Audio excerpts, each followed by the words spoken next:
Okay, so here's a long story short. We did a video about this so-called walk away movement, and this guy, Brandon, help me out, Straka, about, I think it was over the summer. And like I said, we do 15 hours of programming a week, more or less. And we did a 10-minute video on this because, frankly, it was we found it sort of hilarious. He got upset about it, I guess, 3 or 4 months later after the walkaway movement failed to materialize any actual gains in terms of the Republicans at the polls. They just lost by the biggest margin in the midterms ever, as measured by percentage and actual votes. And so the Brandon guy contacted us on Twitter and was very upset, wanted to talk about the video. And I didn't have the kids on this weekend for the entire weekend. I had some time off. And so, of course, when I have some time off, what I like to do is get on some type of technology and debate a guy, a conservative.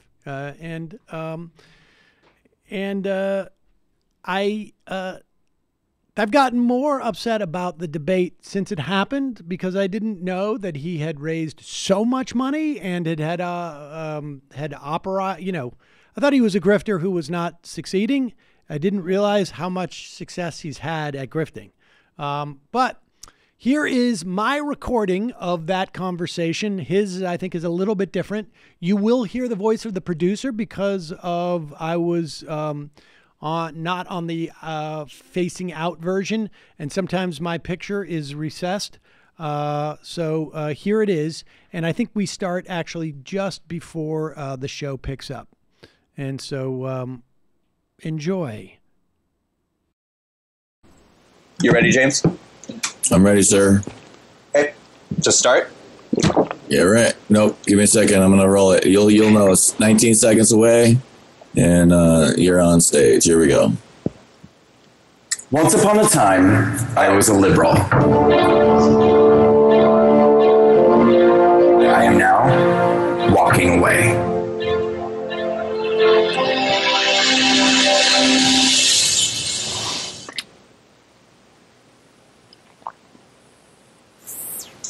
Good evening, Patriots, and welcome to what will be a very special edition of Walk Away with Brandon Straka.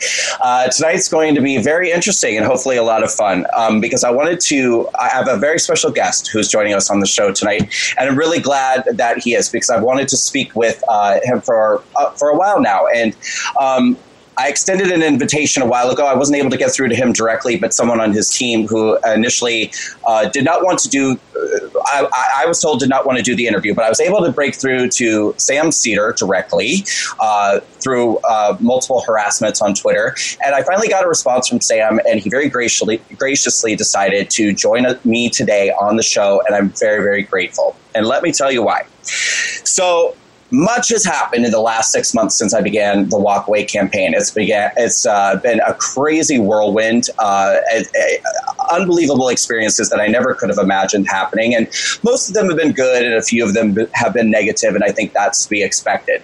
But I saw a video several months ago, which to me stood out more than any of the other typical criticisms that I've received.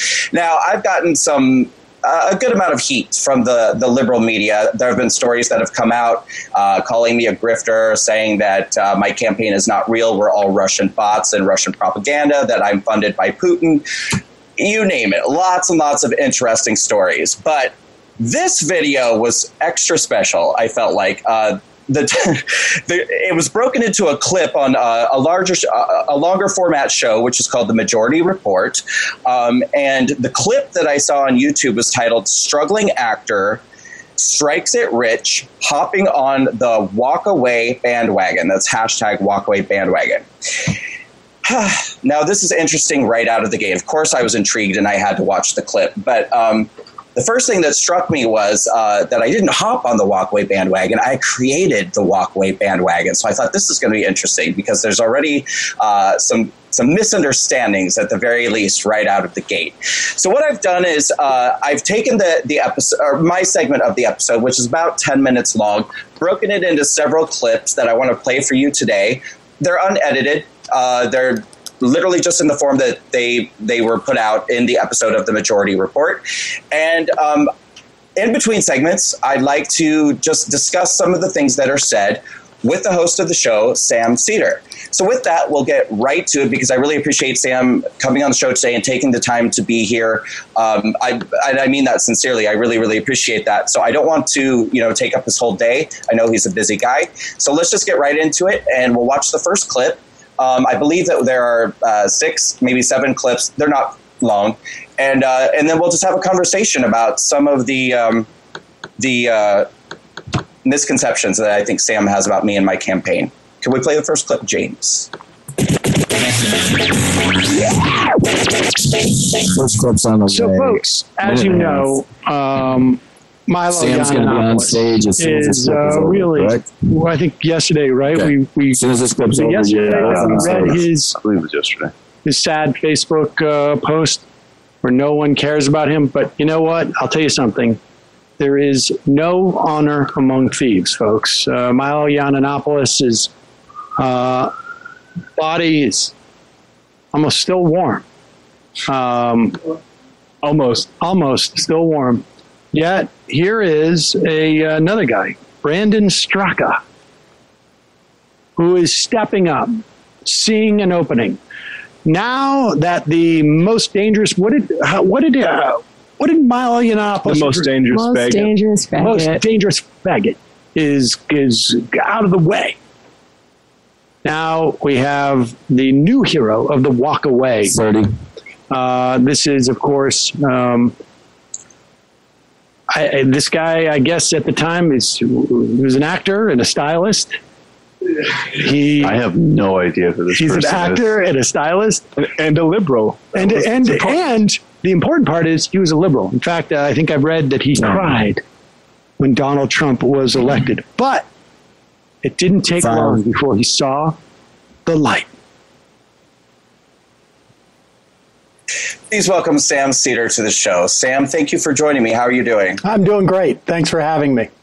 Good. I really do appreciate you coming today. I have many, many questions for you, as I think you might anticipate. But the first is, I want to ask, were you under the impression that the Walkway campaign was something before I came along? Because you made several references to now I've jumped on this bandwagon. I have to admit that I had not been aware of you and had only seen it, I think, in the context of maybe Dave Rubin saying something about it, probably in, I don't know when it was, in August maybe. I mean, over the summer, he seemed to think that there was some type of revolution happening. And I think he referenced Walk Away. Okay. And so I assume you probably didn't really know what the campaign was, or you probably, correct me if I'm wrong, you just thought it was a trending hashtag perhaps, and that I was jumping on a trending hashtag? Or?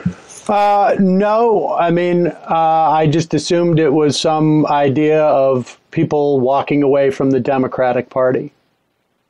Okay. Well, it's really not my goal or my desire today to attack you on any personal level. I'm not going to do that. But what I do have to ask you a couple of questions just because please. Yeah. No, you can attack away. No. I don't. I legitimately don't want to, but I just need to know. And I want to give you also an opportunity, I think, to set the record straight. I mean, do you consider yourself homophobic or anti-gay? No. Not in any way. Not in any way. Okay. Well, because the first thing that strikes me when I saw the whole video, and there's multiple references to this, which we'll see later as they come, is you're comparing me to Milo Yiannopoulos. Right. And well, let's start there. Why? Because the obvious question seems to be, or the obvious conclusion, I think, seems to be, I'm gay and I'm a conservative. So in your mind, that would make me the only other gay conservative that you've ever heard of, which is Milo Yiannopoulos. No, not just a gay conservative, but like one who was trying to become a gay conservative celebrity. I think that was the idea. Now, this, of course, the video. I don't know when you produced the video, but we just became aware of it literally on like a day or two after Yiannopoulos was more or less jettisoned by the conservative movement, and so.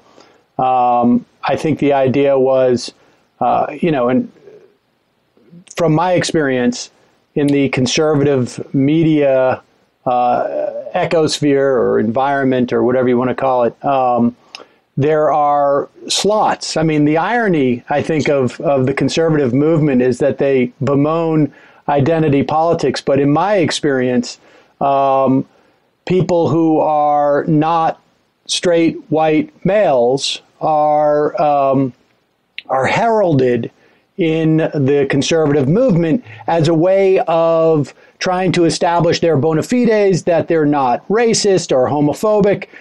In fact, if people go to my YouTube channel back in 2012, maybe it was, or 2011, I went to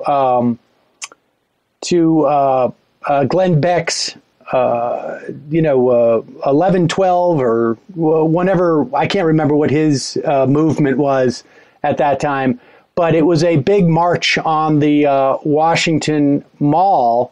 And one of the videos I did was about the lack of African Americans amongst, like, literally, I think there might have been, I don't know if it was 100,000, but 60,000, 70,000 people. I don't know. Maybe it was less. But and there was literally, I came across one African-American guy who was there flanked by two guys, his friends, with a sign that they held up that said, "Do we look racist?" And that is an example of what I've noticed over the years of covering the conservative movement, that they really like to pedestal people who are different than, let's face it, the vast majority of Republicans and conservatives as a way of establishing that we are not hostile to these people. And so I think that was the connection. Well, it's interesting that you should say that, because one of my great frustrations with the conservative movement is that they don't do that nearly enough, which is part of the reason why I created the Walkway campaign. Well, I would imagine. That's a business plan for you. A video testimonial campaign. One thing I do need to tell you is that, unfortunately, because we're doing this on the internet, if we're both talking at the same time, there'll be no sound at all. So if you start talking, I'll try to stop talking. But if we're both talking, no one's going to hear anything that we're saying. Just so you're aware. Okay. Right.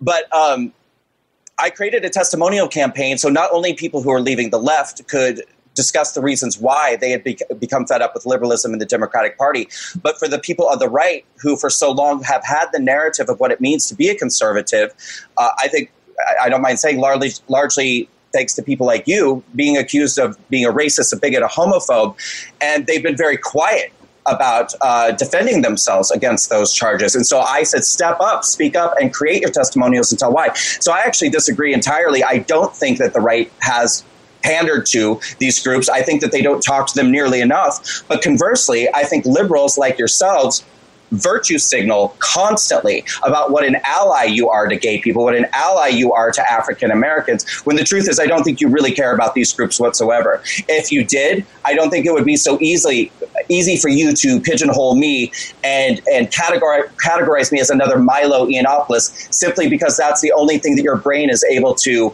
equate to a gay conservative. I mean, gay conservatives are just as diverse and have just as much of a spectrum of backgrounds and beliefs as any other group. Being gay, being conservative doesn't make you Milo Yiannopoulos. Yeah, no, fair enough. I think the element from my perspective, and obviously you would disagree, but from my perspective, it's a bit of a grift. As far as I'm concerned, like, I don't think that what you're talking about has any genuine substance. And so from my perspective, I see what I perceive as a grift. Now, of course, you don't see it that way. This is just my opinion. So I can understand why you think it's just that I would compare you to Milo Yiannopoulos because you're gay, but it's not just that. Because but you did do that. I mean, no. But let me finish. Explain why I did. Because I know plenty of gay conservatives who are not trying to use part of their gayness as a selling point to their YouTube or their conservative media celebrity, and you do employ that. It must have been in your writing or one of your videos. I mean, I certainly don't know you personally. I have no idea what your orientation would be other than what you put out publicly. And I think that in that world, people try to leverage that. So from my perspective, it's not just that you're gay and you're conservative. It's that you're gay and you're conservative and you're a media figure or someone's trying to become a media figure. And I perceive that as a bit of a grift because I don't see any substance in what you're talking about. So it's those other two elements plus the way that you market your identity is, or your orientation, I should say, is why I would compare you. Yeah, well, first of all, I don't really feel like Milo really talks about his sexuality that much. I know he calls himself the most dangerous faggot, which is something I would never do. I would never, ever use that word. Well, no, you guys use what you do. People use different branding, but of course Milo played off of that. I mean, that was a big part of his shtick. I mean, right. He literally had. I'm not saying that you did that. I'm not saying that you did that, but he literally. It was like Milo Yiannopoulos : and that's his branding. I mean, it would be like, I don't know, Sam Seder, the meanest Jew you've ever met, or whatever it is, right? I don't know. If you're struggling, I can come up with some. Sure. In terms of talking about my sexuality, which I absolutely do, and I do make it a point to say I'm a gay conservative, and I do make it a point to try to get that message out to the gay community, but please try to understand the reason why I do this, and you can agree with it or disagree with it, but the reason why I do it is because, number one, most gay people don't think that they have a choice. They feel like they have to be a liberal, they have to be a Democrat. And honestly, when I saw your show, the reason I felt so compelled to want to talk to you about this is because I thought this is such an extreme example of exactly why I created the Walkway campaign, because you are shaming people into not doing what you want them to do. And this is why, listen, I don't think you're a homophobe. I don't think that you're like, oh, let's kill faggots or anything like that. But I think that by shaming gay people into thinking that they don't have a choice but to vote the way you think that they should vote or behave the way that you think they should behave is a form of being anti-gay. And it needs to be called out. It needs to be addressed. I mean, I don't know what I've done to shame gay people or any people based upon their orientation or their race or their ethnicity in terms of being conservatives. I think people who are conservatives, based upon the policy prescriptions that they have, I think should be ashamed.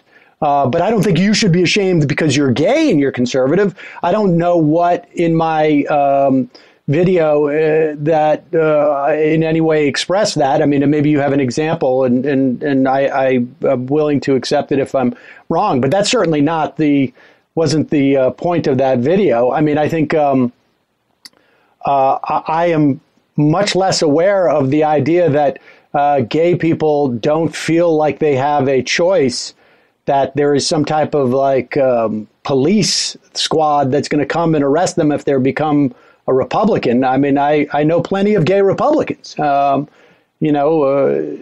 so it's not, it's mystifying to me when anybody with a modicum of awareness of what goes on in this country is a Republican. And I will admit that. It is even more mystifying to me that anybody who's aware of what the conservative policies are would be a conservative.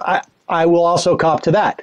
But I don't think I'm shaming anybody. And frankly, it's like I'm one YouTube channel of millions. I mean, I don't think you could find a gay person out there who says, like, I want to be a Republican, but Sam Seder has really shamed me out of it. I don't think that person exists. Well, I'm not so sure. I mean, if you're being literal, yes, I don't think that anyone is going to feel like literally Sam Seder shamed them out of being a conservative. What I do think is that you... Well, wait. I didn't say that. I hope there are people I have shamed out of being a conservative, but not because they're gay. I mean, I certainly have had people call in and tell me that, through my debates with libertarians and some other conservatives, that they no longer subscribe to that ideology. So, I mean, that is my point. But it's not. And I think to a certain extent, I think shame should be something that conservatives should feel. I mean, think about what the conservative ideology has brought and wants to bring about in this country. I think it's very problematic. Personal and shameful. Empowering the individual, personal empowerment, allowing people to feel a sense of freedom and freedom from groupthink, freedom from tribal mentality. These are what the conservative values are. What policies promote that? Well, for starters, capitalism versus socialism, which is the number one thing that the Democratic Party is pushing for at this point more than anything, is democratic socialism. Capitalism empowers the individual. It doesn't matter if you're black, it doesn't matter if you're white, gay, Hispanic, whatever, immigrant, whatever the different groups are that liberals love to believe are marginalized by conservatives. Conservatives believe that capitalism allows the individual to empower themselves through economic freedom and by allowing people to allow their own hard work to reap their own rewards, and that not everybody deserves an equal amount of the pie simply because they're living and breathing and existing. And let's be honest, you don't even want an equal amount of the pie. You're going to divide by race, and you're going to divide by ethnicity, and you're going to say this poor, downtrodden race deserves more than this privileged race. I don't think that's actually accurate at all. I mean, I will say this. The United States, the brand of capitalism that we have here, as opposed to, say, some of the Nordic countries, I guess. I mean, our mobility is significantly lower than a lot of other Western industrialized countries, and so I think what you're referring to is that somehow we live to some type of meritocracy, and it's all a function of your hard work. But I think that there's a lot of data that shows that's not the case. Now, I think when you talk about democratic socialism, what you're talking about in practice is expansion of Social Security, is a single payer health insurance program. These are, I think we've shown across the world, these are much more effective programs. Social Security, for instance, is the most popular program amongst Americans, I think, in the entire country. And this is what you would consider socialistic. I think certainly democratic socialistic, and it keeps 2/3 of our elderly out of poverty. I mean, this is, are you telling me you have a problem with that or no? What I'm telling you is that socialist policies have literally never succeeded. Well, I just told you, Social Security has been around for 80 years, 90 years in this country, and it is the most popular program of American people. So how can you say they've never been successful? So, Social Security for old people is not socialism, and this is not democratic socialism. Of course it is. Of course it is. Go Google the Republican platform from 1936. They call it socialistic. So you are under the impression that Republicans are trying to repeal Social Security. Of course they did so in 2005, Brandon. They did so in 2005. Google. They want to cut Social Security. They want to privatize Social Security. Look at the Republican platform. The day that Social Security came up, the first platform after Social Security was specifically calling Social Security socialistic.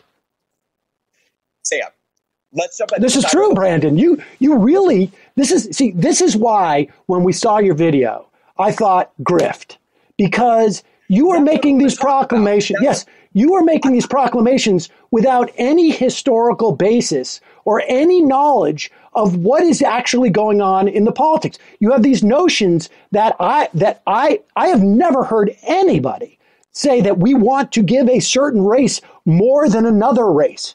No, really? Have you never heard of affirmative action? No. The idea Have you never is heard of affirmative action? if you want to talk about heard of reparations? Oh, listen, I do think that reparations are appropriate. I definitely think that they are. But really? Yes. And I'll tell you what because is the system we should use to get them out? Well, I mean, I think the policy system, I think there's a lot of different debate about that. I think that you could do baby bonds is one. I think that you could provide.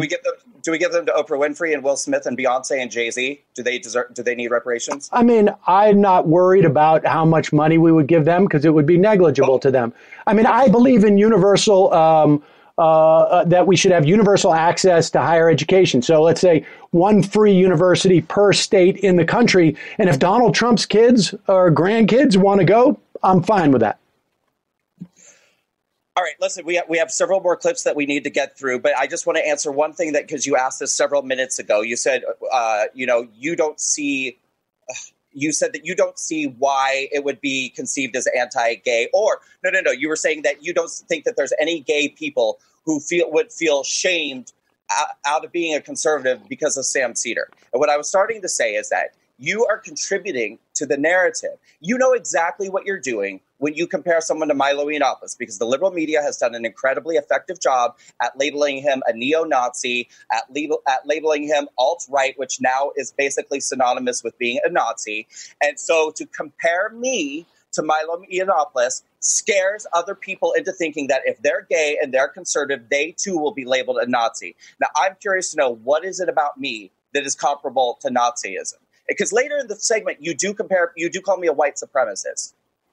You know, I've heard you talk about this. You have a virulent anti-immigration stance that I don't think is based on any actual fact. You don't? I am absolutely pro-immigrant. Yes, I am. Every American that I know is pro-immigrant. Really? Are you not aware that the Trump administration has been trying to roll back all sorts of both legal immigration and the so-called asylum seekers? Are you not aware of the fact that we have 14,000 children who are being warehoused in government facilities because they have scared off immigrants coming to claim those children? Scared off immigrants coming to claim? I'm not aware of what you're talking about. Yeah, dude, you got to read the paper. You got to read. You got to use Google. Like, this is what I'm talking about.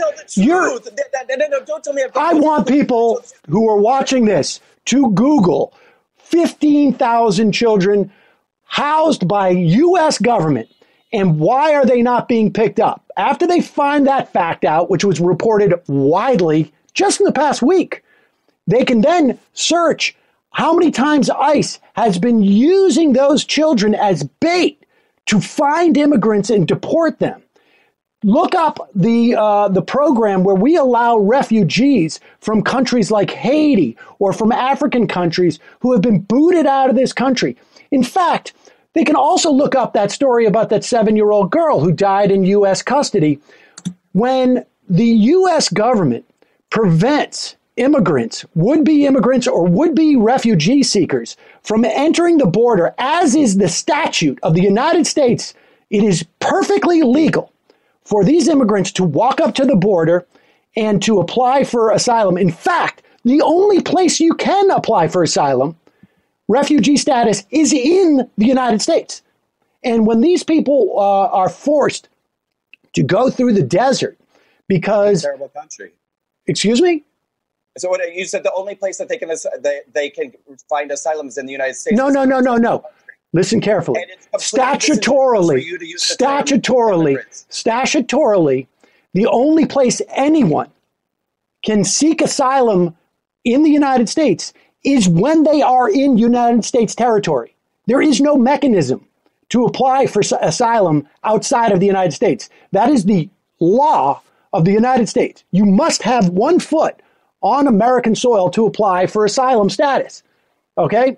And what the Trump administration is doing is preventing immigrants from actually entering into the country via legal intake centers. And they're pushing them into the deserts. So what they're doing is they're walking across the border and then coming and trying to find customs officials and border patrol. They're trying to give themselves up so they can apply for asylum status. And this is all through the news, Brandon. And the idea that you're not educating yourself. Yeah, of course it is. People can Google it.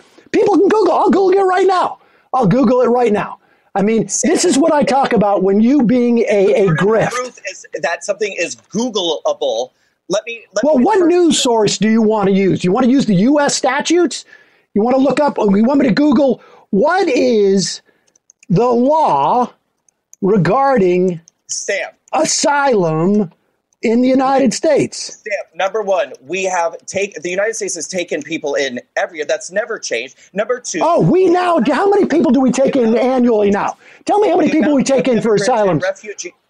Tell me now, how many people do we take in this year for asylum?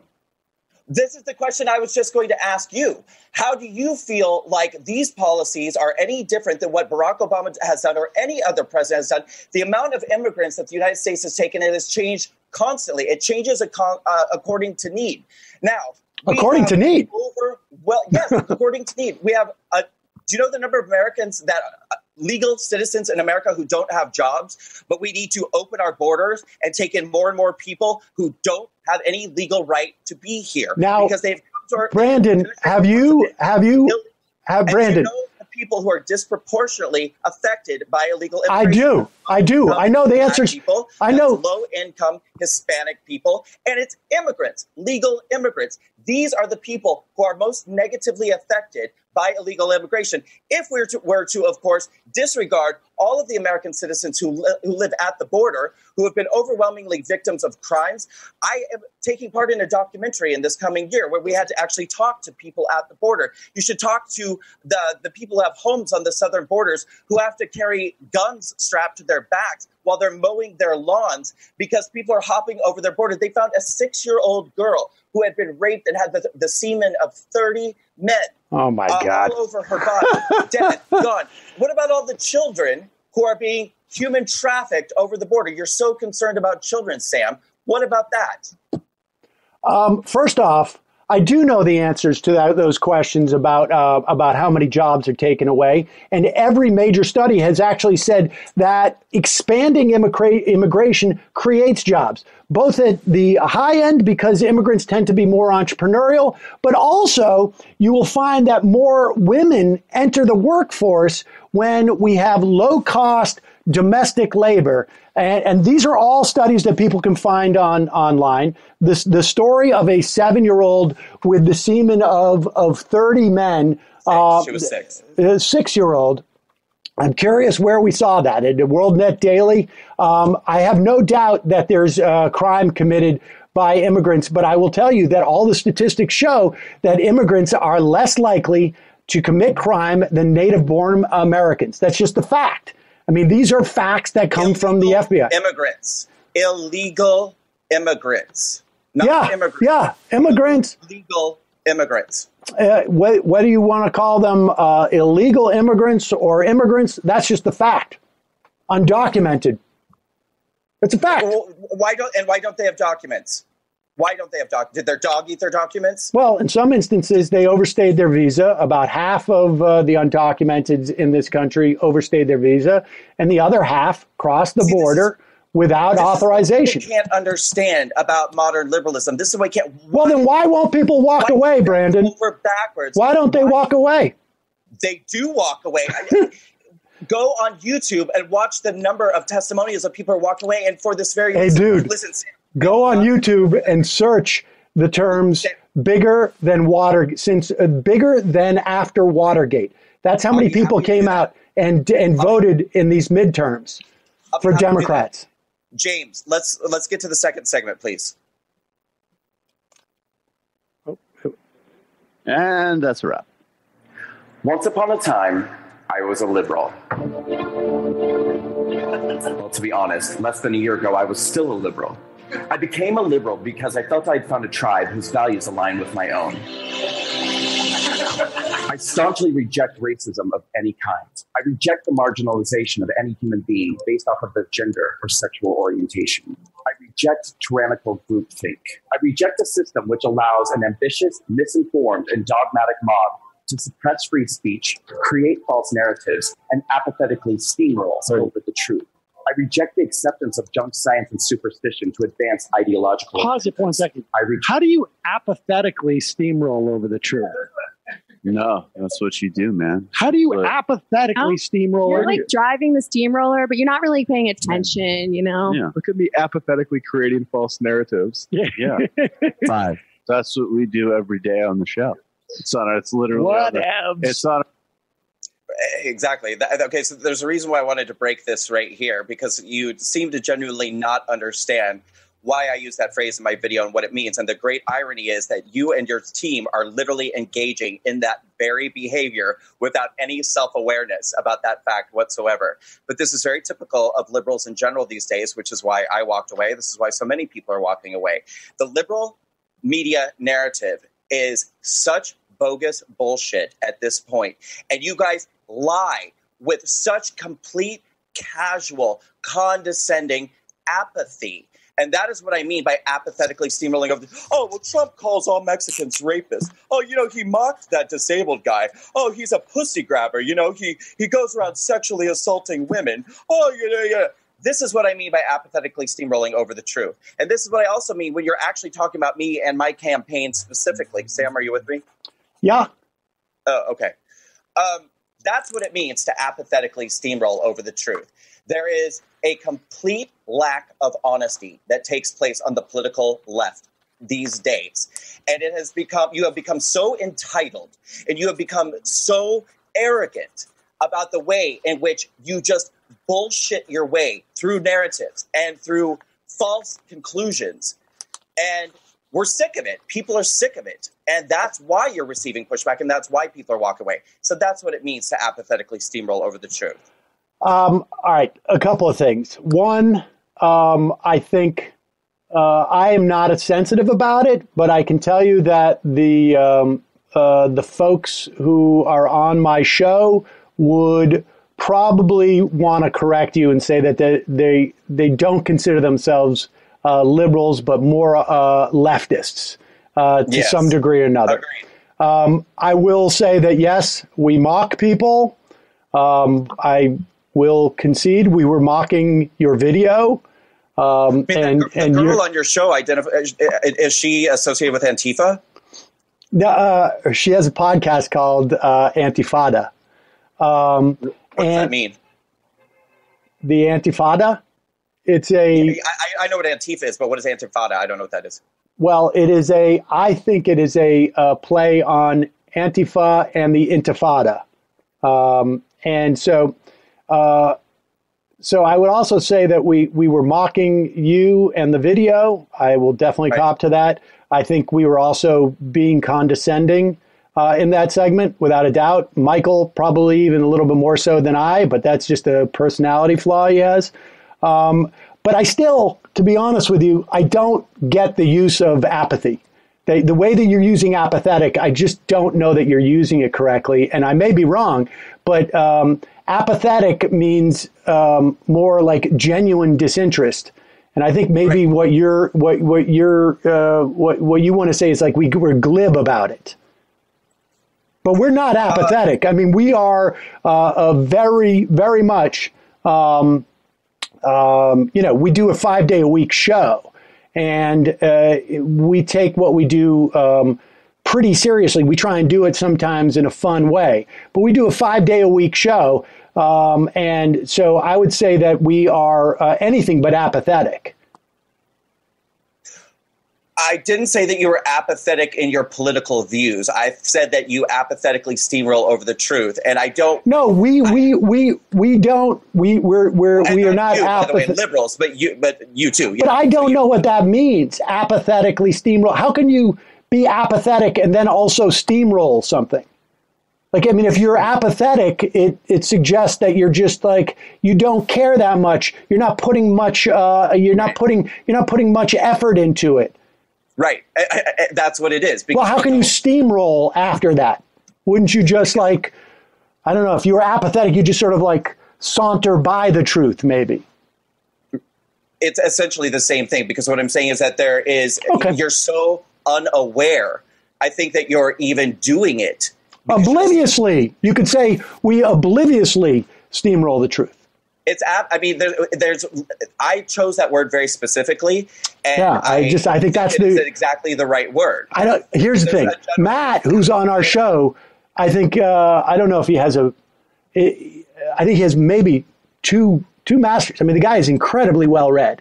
And I think he has a degree in literature. And I have to say, I would probably trust his interpretation of it over yours. But we can agree to disagree on this.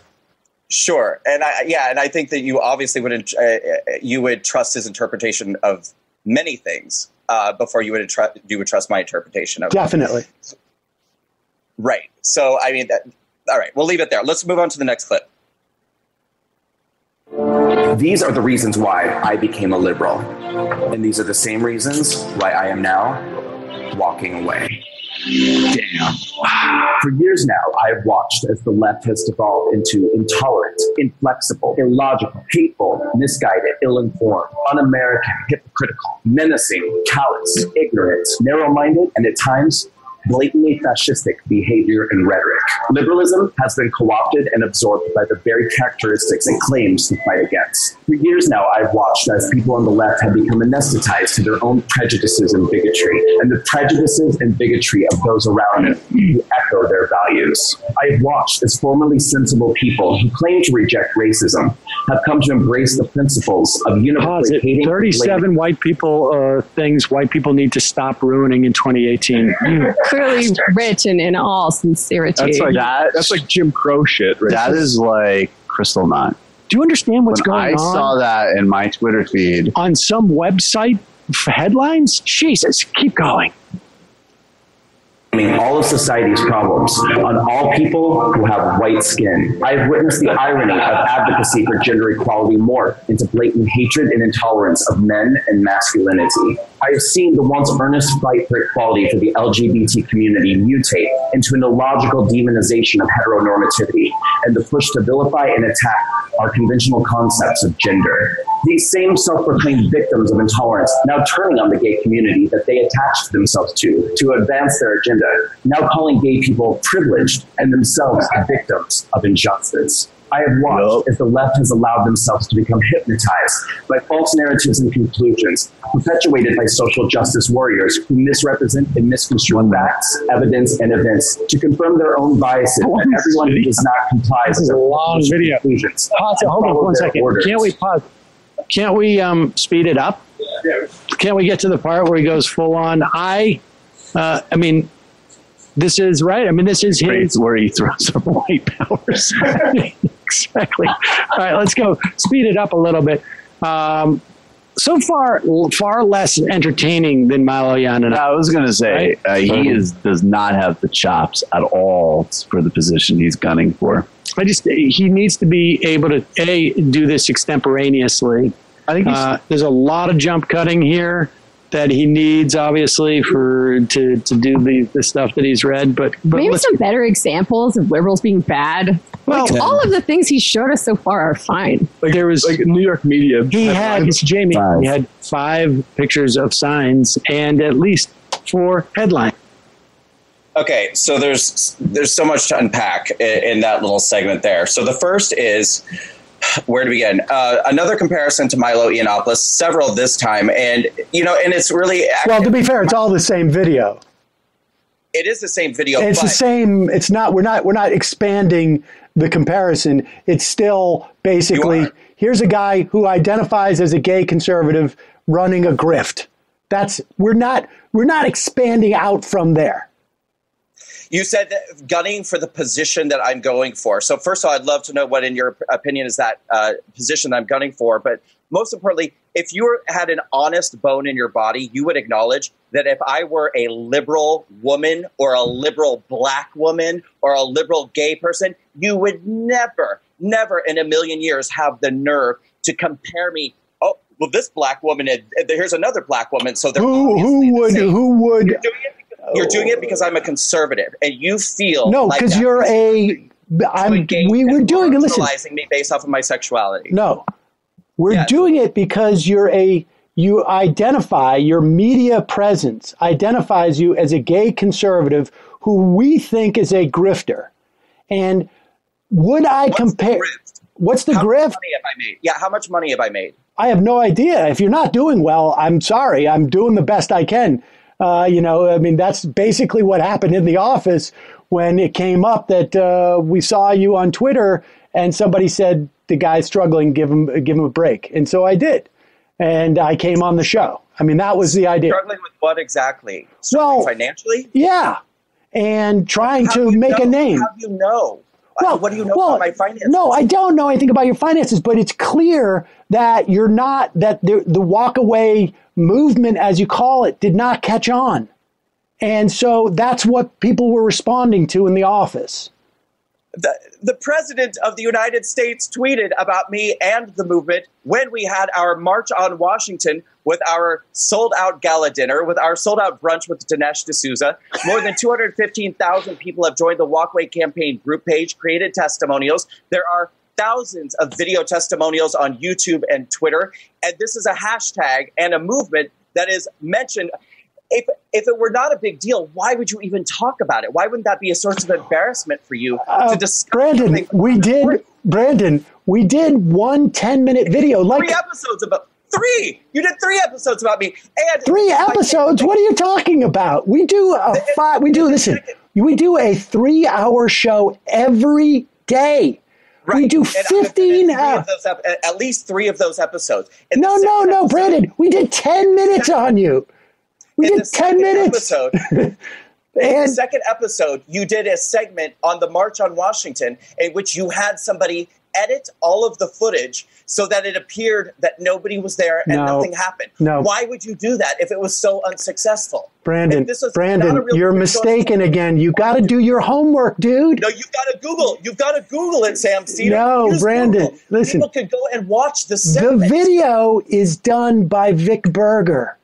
He is a fairly well-known video artist, and he is the one who cut up your video. It was his video. We just played it because we thought it was funny. I see. But you weren't even in that, were you? What's that? Were you even in the video that he made?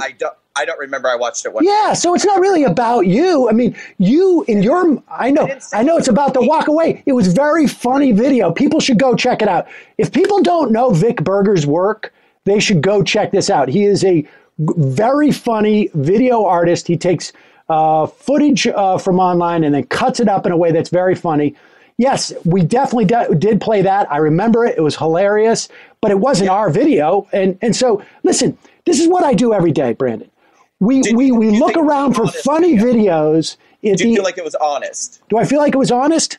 I mean, I think it was honest and accurate portrayal of what happened that day at the Walkway March. I think it's definitely, I think it captures the spirit of what happened, but I don't think anybody pretended. The spirit of what you wish happened. What you wish happened. Brandon. Not the same thing, because you wish this wasn't a real movement. You wish this wasn't really happening, but it is really happening. Okay. And you're going to have to reconcile that in your own mind. I don't have to. If I don't, then apathetically steamrolling. No, I'm not apathetically steamrolling. No, I'm not. Listen, I'm not apathetically. Now, Brandon, you said at the beginning you didn't want to reduce yourself to that. Now, so come on. Reduce myself to what? Well, to making personal attacks on me. Now, I said you could. That's not a personal attack. That's not. I don't think that you go. This isn't like a disorder that you have. That was just a gesture that you just did while you're being apathetic about lying. But that's not apathy. That's not apathy. This is. The more I gesticulate, the more excited I'm becoming. It's the opposite of apathy. I see. Very, very excited. Okay. So you want to say you're virulently or passionately rolling over the truth. That's what you want to say.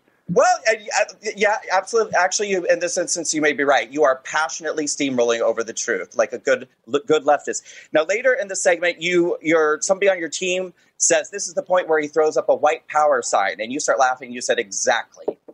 So why would I do that? No, I don't think he said this is the time. He said speed it up to the point. And right. And it has been our experience. I mean, obviously, we were joking. I think the laughter that we were expressing at the time indicates that. But the joke is that this is the way a lot of those people move. Like, for instance, a guy like Gavin McInnes, who has progressed to a more sort of white nationalist standpoint that he had, let's say, 5 years ago. I don't know what you mean by no. But I know Gavin McInnes personally. He's not a white nationalist. I've known Gavin McInnes for almost 15 years. And so I would beg to differ. But this is the progression. And, that's what we were making a joke about. Well, but it's that joke. And it's not. See, again, this is what bothers me. Why do conservatives get so upset about jokes? Because they're not jokes. And you don't get to just call something a joke. Liberals are notorious for labeling conservatives as racists and bigots and homophobes, whatever. To be fair, conservatives are pretty notorious for being racist. Now, not all, but a huge part of the ideology is founded on that. Yes. Oh, probably the most honest thing you've ever said. Oh, I've said it many times on the show. Of course, I have many examples. I mean, good. We see it in the context of policy. I mean, look at what the Republican conservative Supreme Court has done to the Voting Rights Act in saying that racism is over when they gutted the Voting Rights Act. And then what happened after that? States with an incredible history of racism then instituted voter ID laws, which have been shown to disproportionately disenfranchise Black and brown people. I mean, how did they do that? Explain how they disenfranchise these groups. Well, voter ID laws, strict voter ID laws that say, for instance, okay, you need, let's say, a driver's license, okay, in Georgia.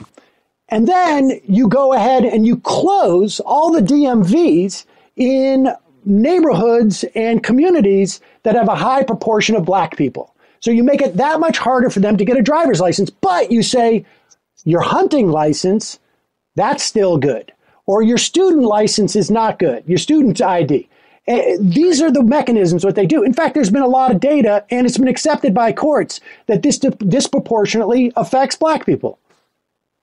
But why are you saying that Black people are not able to obtain driver's licenses? I'm saying that in these states, they make it a lot harder for people in African-American communities to get licenses, yes. First of all, that's preposterous. It's absolutely true. No, it isn't. And of course it is. You think I'm making this up? I can't remember this time, but somebody went into, I believe it was Harlem, an all-Black neighborhood, and just went around asking people, are you able to get to the DMV? Do you have a driver? Actually, what it was. Well, of course, in Harlem, in New York City, it's much easier. But if you live in a rural area and you've got to go 10 miles. An ID, it shows Brandon, poorly that you view Black people, how much you look down on Black people, that they're not. You don't actually think people are going to believe what you're saying now, Brandon, are you? You don't actually. Liberals are so racist, and you show your racism time and time and time again, and you're showing it right now. The idea that you think so lowly of Black people that they're not able to get themselves to a DMV to get an ID when these are American citizens is such a negative statement about the way that you view Black people. Brandon, that's just silly and sad. You're right, it is silly, because what it probably is more than anything is that you're actually using them. You're using them for your own political gain. You know that they can get a license. I know that you know that. You don't care that they can't. You just want to use the notion of looking down that they can't. Oh, well, the Black community is disenfranchised because, they can't get out of their houses and get to the DMV. They're not able to find their way by bus. They're not able to use they don't know how to use a taxi. It's so disgraceful. I mean, people can look this up. Alabama closed down DMVs in Black neighborhoods. And it's not impossible, but they put up. Wait. They put out power sign. Why would I do that? Why would you do that? Well, I think why would I do that? I already answered that question. It is the trajectory. No. It is the trajectory of a lot of conservatives. We were making a joke. We said, can we speed it up to the point? And the joke was that that's ultimately where this probably goes. We have a president in office right now who finally is taking up prison reform, something that Barack Obama never did. We have a president in office who's been celebrating every time African-American unemployment is at an all-time low, every time Hispanic employment is at an all-time low. And by the way, these are all things that all conservatives are celebrating too, because you know what it means? It means that Americans are doing well. And it means that African-Americans, Hispanic Americans, all Americans are feeling empowered once again by the capitalist society. Why do you think? Why do you think the number of hate crimes has gone up? You guys, it hasn't. It hasn't gone up. That is a demonstrable lie. Really? Let's Google FBI hate crimes. No, of course you can Google this, but what are we calling a hate crime? First of all, what are we? Is it every time somebody feels Well, I mean, first of all, Brandon, you've treated that video like it was a hate crime. Like somehow, I don't understand that. Well, but the fact is that the FBI has not changed their definition. Excuse I'm a me, gay man, right? And you guys are really mean to me, right? So now let's add one more to the FBI statistic, since we're playing the identity politics game. Well, but I'm not adding anything to the FBI statistics. They haven't changed. They haven't changed their definition. FBI. November 13th. November 13th. Okay. November 13th. FBI. Spike in U.S. hate crime for the third year in a row. And it is clearly a function of Donald Trump's toxicity that has helped spike this. The more he's talking about some of the Mexican immigrants are rapists, or he starts attacking a football player for protesting that African Americans are more likely, unarmed African Americans are getting shot by police officers. This is what happens. I'm sorry, I missed that. What was it? What about African Americans getting shot by police officers? Unarmed African Americans getting shot by police officers. That's what Kaepernick was protesting. And that happens, by the way, to about 0.0005% of African Americans who are shot by police officers. The vast majority are vast majority. Oh, great. Great. By the way, many more white Walk away, folks. Walk away. And by the way, many more white people are shot by police officers every year than black people, unarmed white people. Okay. So, yeah, okay, exactly. And the number of hate crimes since Donald Trump was elected that have been proven to be hoaxes, by the way, but no one cares about any of this. And Brandon, the FBI should hire you, and you can solve all these fake hate crimes. Hire you. You've got Google. They should bring you on the team. Well, I'm just reading from the BBC. Yeah. FBI spike in U.S. hate crimes for third year in a row. Yeah. But are we including Antifa when we talk about the hate crimes? You could have to ask the FBI.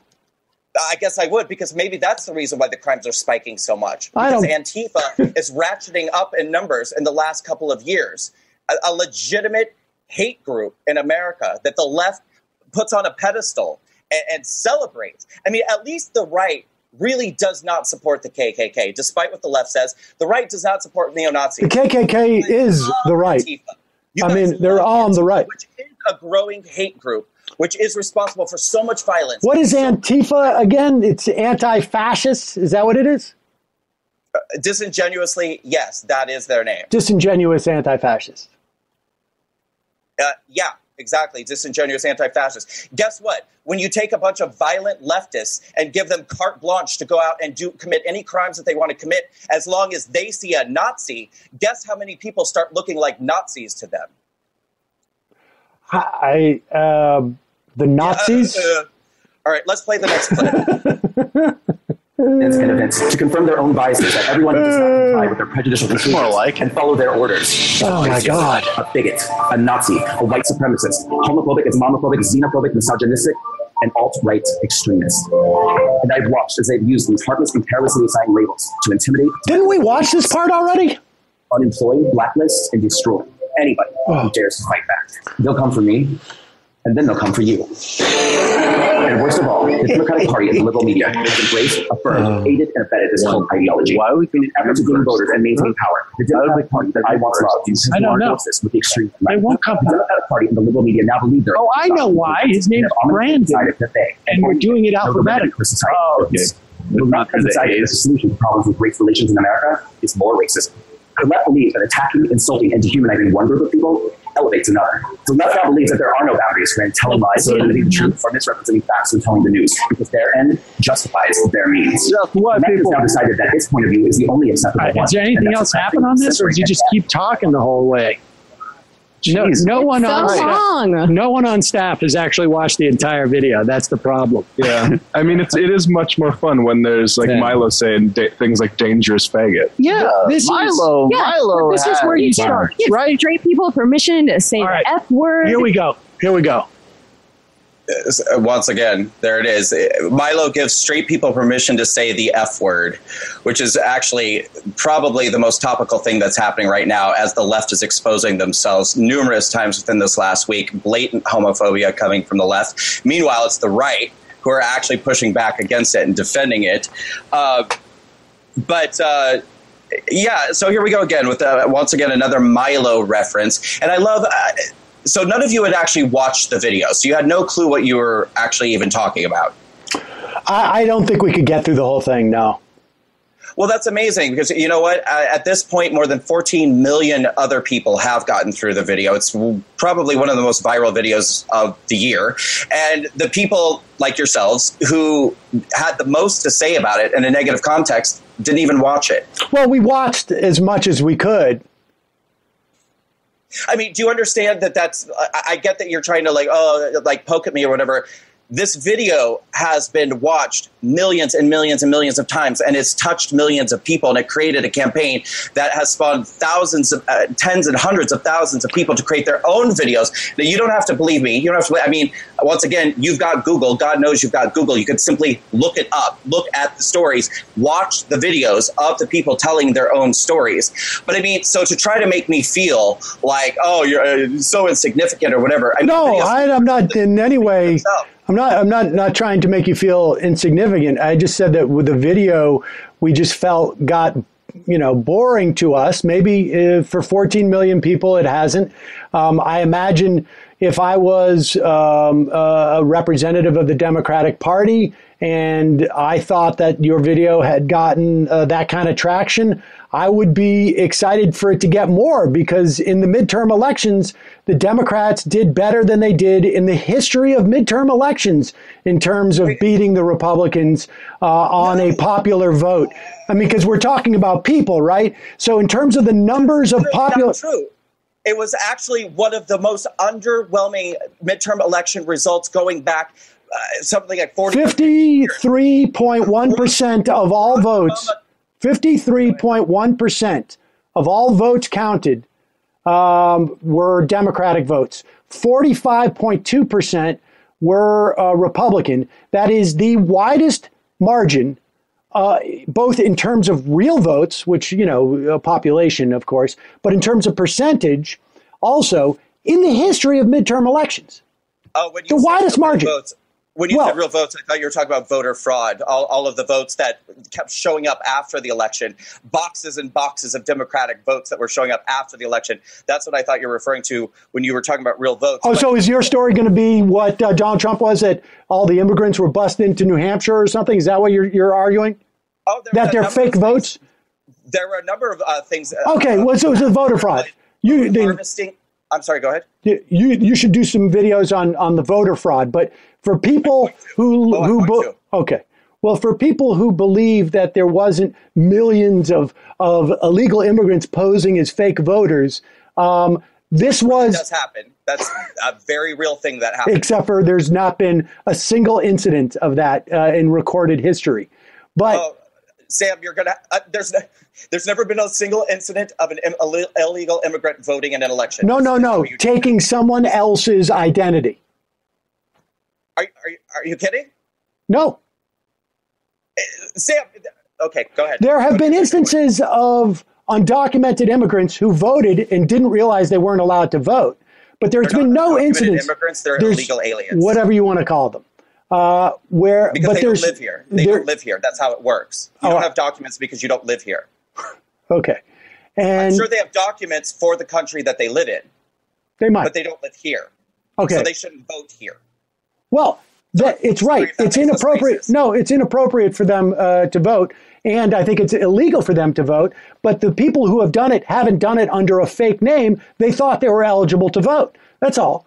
And there's probably several dozen of those in the recorded history of the United States, I'm sure. Right. Right. But if you're talking about a 10 million person Gulf and you want to attribute that to fraudulent voting, well, all right, be my guest. But if I was a part of the Democratic Party establishment and I thought your video in any way implicated the midterms, I would be promoting it myself.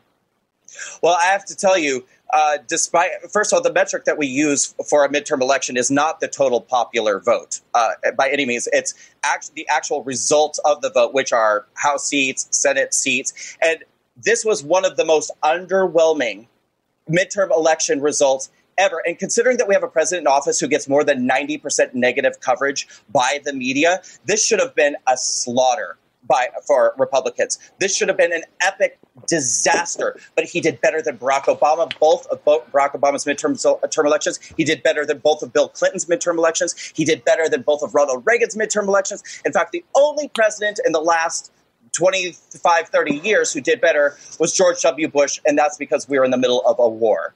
We actually made gains in the Senate and lost a pretty underwhelming amount of House seats, which everybody expected. 40 House seats. 40 House seats is not terribly much for that gulf of popular vote. You're right. But if you look at a place like Wisconsin, for instance, you will see that Democrats got 56% of the vote, but they only have about 35% of the seats in the legislature because of gerrymandering. You have a similar dynamic in Pennsylvania. You have a similar dynamic in Michigan. And I will agree with that. We have a very undemocratic problem in terms of the gerrymandering. And in terms of seats picked up, yes, the Republicans won a couple of deep red seats in terms of the Senate and Florida. But 40 seats is enough to turn Congress. And the fact of the matter is that I don't know if you made your videos for the maps that are drawn around congressional districts. I assume you made them for people, and less people voted for Republicans than Democrats in a margin that has never been seen in a midterm election. And that's the fact, Brandon. You know it. Like, when you make this video, you don't go like, I'm making this video so that state legislatures will draw the map in a certain way that will give Republicans more House seats or more state legislator seats. No, of course, you make the video to impact people. And the people rejected your premise. That's just the reality. Sam. It's true. It's true. Tell me what the vote tallies were. As soon as you're finished, I'm going to reply. What were the vote tallies? Are you finished? No. What were the vote tallies? I'll be finished when you tell me what the vote tallies are. Say the numbers, Brandon. Say the numbers. You told me the numbers who watched your video. 14 million people. There was an 11 million gap. I mean, that video may have actually increased the margin of victory by Democrats by millions of people. So now suddenly it is a very significant and impactful. I didn't say it wasn't significant. I just said that it was boring. But yeah, exactly. According to you, it was so boring that no one could possibly. Maybe it was so boring that it actually forced people to vote for Democrats. Imaginary blue wave. It could have. Imaginary blue wave that never happened. It could have. Really, you sound so ridiculous trying to convince yourself, trying to convince other people that the blue wave happened. When, as a matter of fact, it was the most impotent result that Democrats could possibly imagine. You should have slaughtered Republicans. This was your chance to crush Republicans. You had the full might of the liberal media for 3 years telling the American people that Hitler was in office. You had a mass majority. No number of people have ever come out and voted in a midterm election like this one. It was a record high midterm election. We should have been crushed. And instead, we gain in the Senate. We gain. And you know why? Because partially, the walkaway campaign had a part. People are leaving the left. Yes, I do believe that more Democrats... In North Dakota and in Indiana. It is a historical fact that Democrats stay home for midterm elections. Republicans will come out, Democrats not. Yes, we had a record number of people come out to this election. And I do believe that the discrepancy between the number of people who normally come out and who came out this time voted Democrat. I believe that. They've spent 3 years listening to you and the liberal media and everyone else tell them racist, racist, racist, homophobe, the sky's falling, even though you have lower taxes, higher paychecks. Nobody's actually trying to hurt you or marginalize you. No one's trying to take your rights away. No one cares about your race. No one cares about your sexuality, but you're telling them time and time and time they get. You're scaring the hell out of people, and that's why people came out to vote Democrat. But even still, you weren't able to make any sort of potent accomplishment. Nothing. It was so impotent. And in 2020, you're going to end up getting crushed in a general election. That's what's going to happen. I mean, it was... I don't know any conservatives who are going like, oh, my God, what a disaster, We're like... you should go and read the Kansas Tribune from yesterday, where they're talking about we desperately need... You have former Republicans who lost their race saying the Republican Party desperately needs an audit to figure out how they're going to course correct. Well, so does the voting system. The voting system definitely needs an audit. I mean, we need to figure out why boxes of votes are being discovered after Election Day that all have a D checked on them. But to your point, we do need to figure out exactly what's going on in Texas and exactly what's going on in Florida and exactly what's going on in Arizona. Because that's a very interesting question. Things should not have been as close as they were. Now, voter fraud is a very real thing, and it absolutely played a factor. But I'm not going to sit here and pretend like that's the only thing that happened. I mean, Republicans need to do a better job, frankly, at communicating with a lot of these minority groups that are being told on a daily basis by people like you that the Republicans are racist. They're not, but they're being too quiet while you guys are controlling the narrative. But we're going to change all of that. Can we play the next clip? Oh, geez. We got to get through this, Sam. How much longer are we talking about? Well, I think there's only 1 or 2 more clips. This is what we need to do. Office pool. All right? Will this guy get the funding that he's obviously thinking that he's going to get? All right? And if so, you have a choice. You can say, no, he will not get. Oh, this is a fundraiser. Oh, let's see how much the GoFundMe has gotten. Oh! You got to be shitting me. It's all from the Koch brothers. Unbelievable. Why are you guys so surprised about this? The bar is so low for this kind of person. Raised by 1,700 people. So I was going to say he would get some of his money because anybody. We should have done that office pool before we clicked through there. Well, we don't know what kind of official backing he's gotten. You know, he's still in the crowdfunding arena. That's still pretty good. I would be very. We don't know how crowdfunded this crowdfund is all I'll say. Right. Fair enough. Yeah.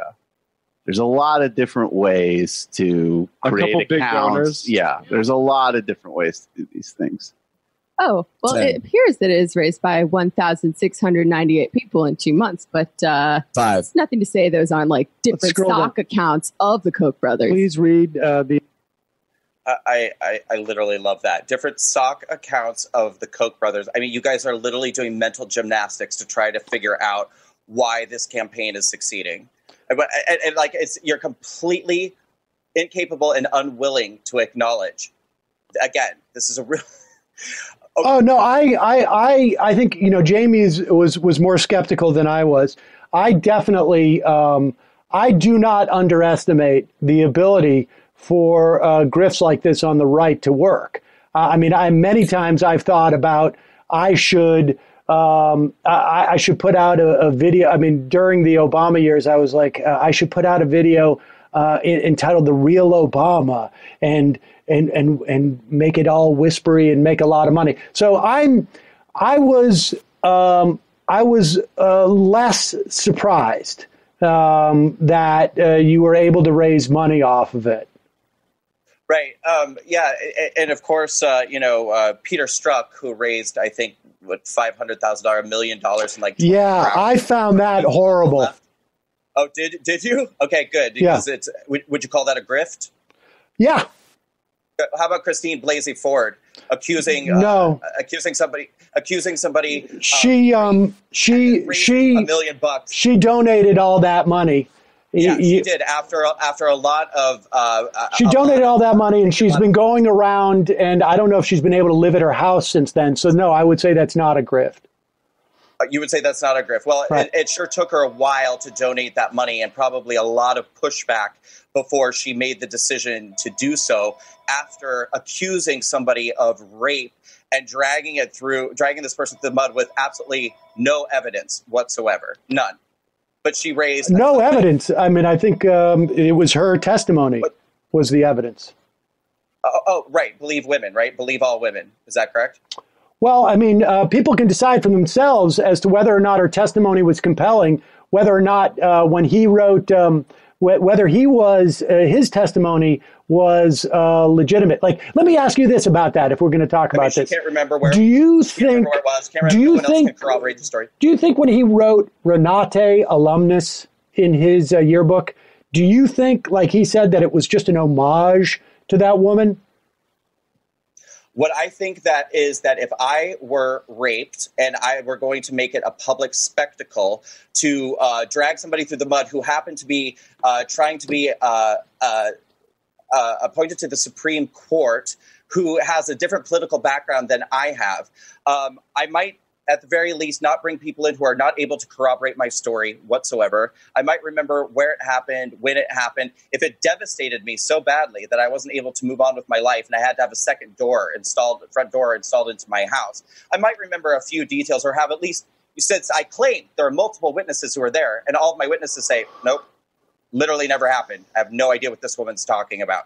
So, yeah. So that's grift number one. Grift number two. Well, look, I don't want to debate about that with you. Honestly, I just don't think that you're. I wouldn't want to either. Right. I wouldn't want to either. I'm sure nobody would. We had the second largest influx of people joined the Walkway campaign after the Kavanaugh hearing, and I don't doubt it.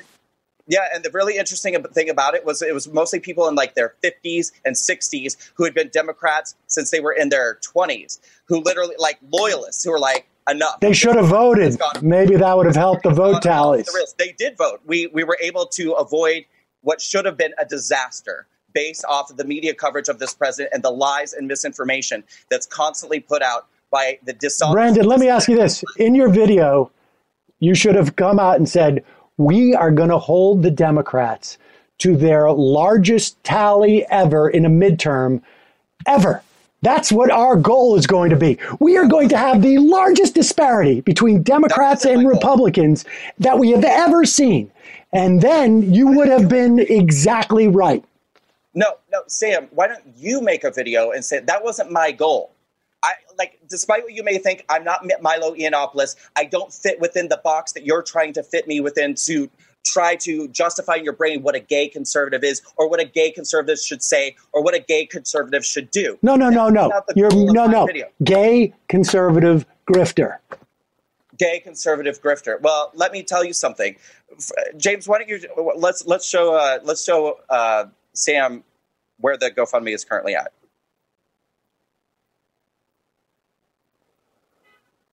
I can't see that. You seemed so impressed when it was at $95,000. I can't see it. Oh, is he able to see it on the screen? It's too small. James? It's too small. Oh, it's on the screen. It's okay. There you go. I see it now. Yeah, okay. 206. Right. And the vast majority. How are you going to provide an accounting for that? What is the accounting going to be? We have an accountant. No. I mean, are you going to do you publicize how you're spending the money? Like, do you actually print like how that money is going to be spent? A good portion of it. I mean, because the bulk of that money was actually spent on the Walkaway March on Washington. The Walkaway March on Washington cost around $200,000, and then we did a gala at Trump International and a brunch. A free gala. No, it was not a free gala. Oh, how much was it to go? $250, or you could buy it for $350. Wow. And let me you know what? I made a mistake because we're doing a live majority report in Brooklyn, and we're charging only $15. I don't think you're going to get people to spend that much money. We sold out, but in retrospect, I know that's what I'm saying. You were smart enough to charge so much money, Brandon. You're right. You're not a grifter. Right. Well, let me tell you something. I'm not going to sit here and apologize for being smart. No, you shouldn't. That's what I'm saying. That's what I'm impressed by you. That's what I'm saying, is that I think that you are very good at raising money. I am very good at raising money. I'm also very good at I think, rallying the social consciousness, which is why this campaign has been such a success. Now, it's not enough to create a video and get people inspired on YouTube. You got to actually get people to do something. And you got to trademark a hashtag. Yeah. And do you want? Good. I'm glad, because that's coming up in the next segment, which we do have to keep moving. But Brandon, you got to. We've been doing this now for almost an hour and a half, so I got to go. I give you 6 more minutes. I think I've been pretty generous in my time. That's fine. I don't want to. Yeah, I appreciate your time. Let's go to the next segment because I want to wrap all of this up. Walkaway startup costs include reimbursement for the following already paid on my personal credit card. Legal fees for the trademark of the hashtag in numerous categories. That would be my first priority in a movement. Yeah. Legal costs and filing fees associated with incorporating the Walkaway campaign. All right. No, I get it. He was like a struggling web design, hosting an email account setup. 30. Equipment purchase, video camera, microphone, light kit. They'll run you about $60,000 right there. Campaign expansion, graphic design, brand awareness promotion, online store, product development, management and customer service, marketing, digital ads, event coordination, pre-order of merchandise. I mean, can't we just shut this down? He's a white guy. 10. Can't we just shut this down? Yeah. How did this get so far? Why is this on the internet? Where is the line item for his wedding to a black man? Wait. That I have to say, I actually find that chilling. Every time I hear it, I think that's the most chilling and most honest, truthful statement that really exposes the soul of you, your team, and liberalism in general. Can't we just shut this down? He's a white guy. Oh, Brandon, we were mocking the fact that you said earlier in the video that white guys were trying to we were. No. Do you actually think? Absolutely, we're not. No. Well, I don't know what to tell you, man. Your whole video is about how the left wants to oppress white people, and we were mocking you for that statement. No, you weren't. You absolutely were not. And let me tell you something. You know what? We fucked up. We should have definitely been quiet about that because we let the secret out of the bag. What idiots we are. God. I didn't realize we were recording the show.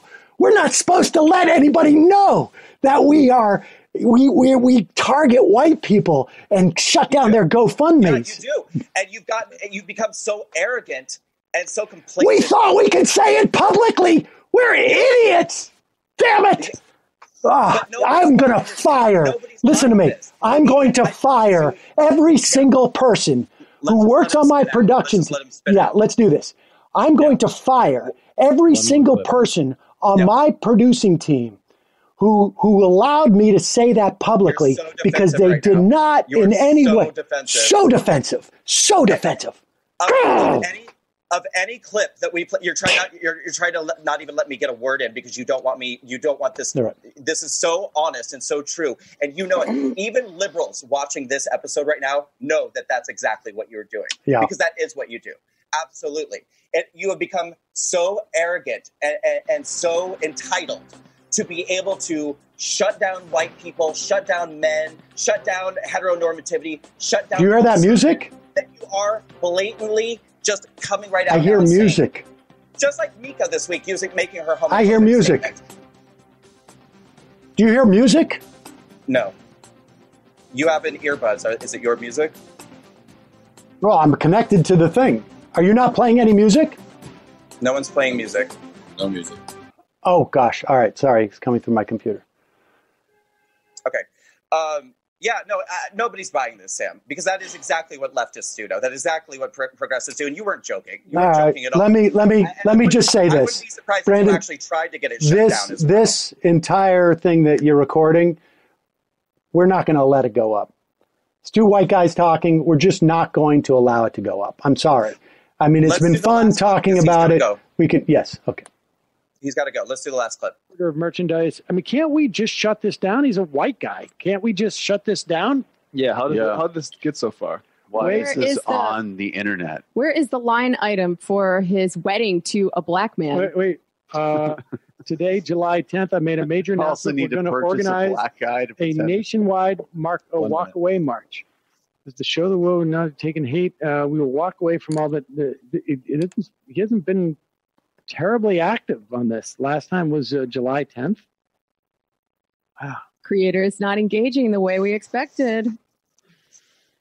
Well, there you have it, folks. So we'll see if we see that guy. Nice little drift there. Yeah, if you are willing to do this, you can literally be anybody. This is like the one part of America where the American dream is alive and well.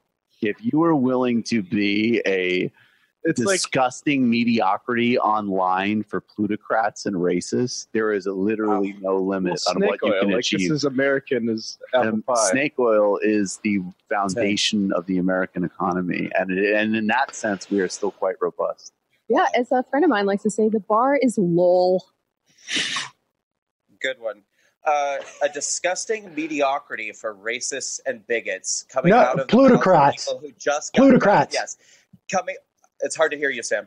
Coming plutocrats. Out of people who just said, "Can't we shut him down? He's a white guy." Oh yeah, maybe he should purchase a black man. No.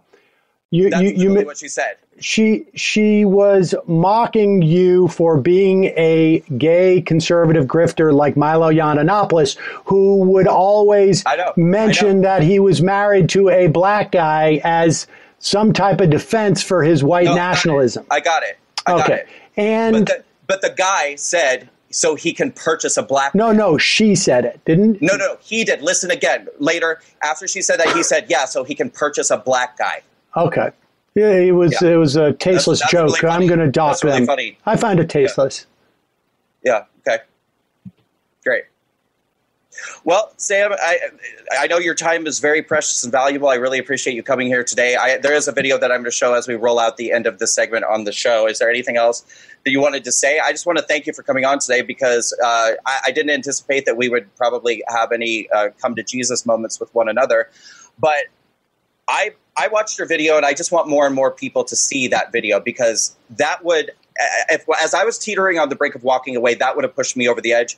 I think that every time you open your mouth, more and more people are going to want to walk away. I think your social justice warrior team, I think your anti-white team, I think your anti-conservative team really show the face of what modern progressivism and liberalism is. Very, very clearly. Leftism. You got to keep. It's. I mean, we can play semantical games, but it's not semantical. I mean, I think honestly, I think the particularly the folks who work for me. I mean, I don't get as sensitive about these labels. I don't think it's accurate to say that I'm a liberal. I'm definitely a leftist of sorts.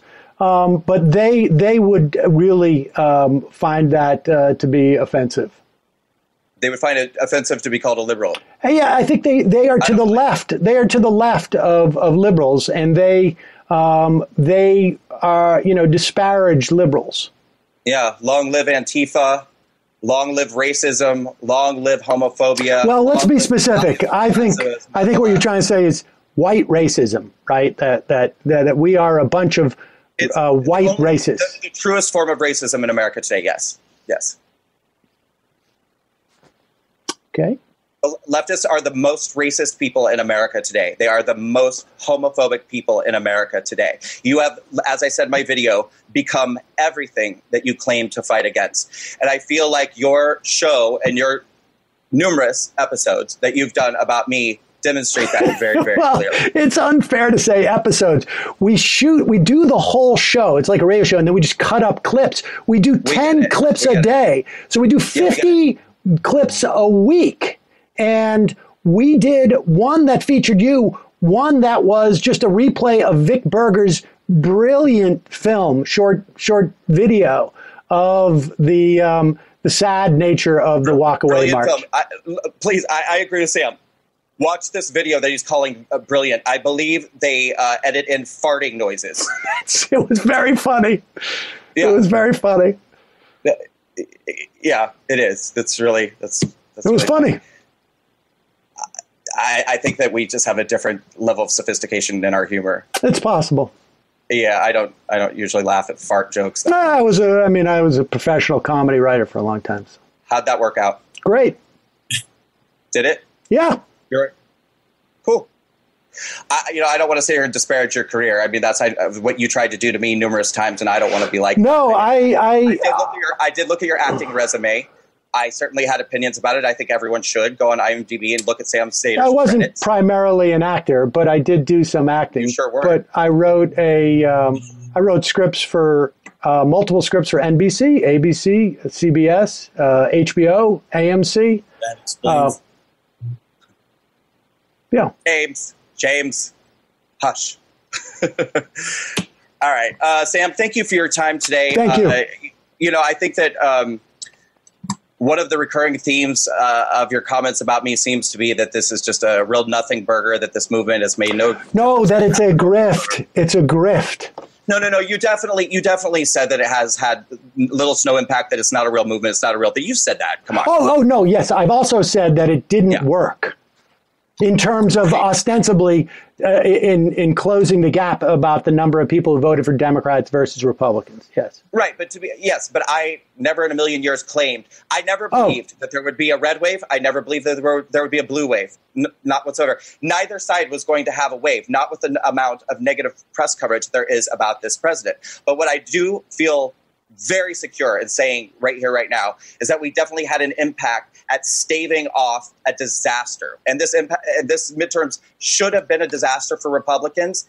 And it was an impotent, underwhelming result for Democrats that, frankly, I think. And on top of that, you raised $360,000, of which you probably spent a couple $100,000 at most.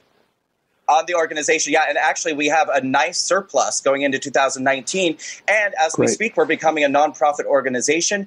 And a lot of the money that we have left in our surplus is going to go towards hiring my first employee. I'm not drawing a salary. I don't draw money from the Walkway campaign, but I'm very excited to hire my first employee, who is going to be my executive director. She'll be the first salaried employee from the Walkway campaign. That's what the surplus of money is going towards. It's going to be an amazing year in 2019. So keep your eyes and ears on us, Sam. Oh, we definitely will. Thank you, and keep doing episodes about me because I love it. So before we go, I want to just show the incredibly racist Republican Party and Walkaway campaign that throws up white power symbols. This is footage from our Walkway Gala dinner, as reported from CRTV, one of the media sources that was there. As of now, this clip has 4 million views on Facebook, and it's interviews from the people who were part of the Walkway Gala and March on Washington. Sam, thank you so much. Have a great weekend. Thank you. You too.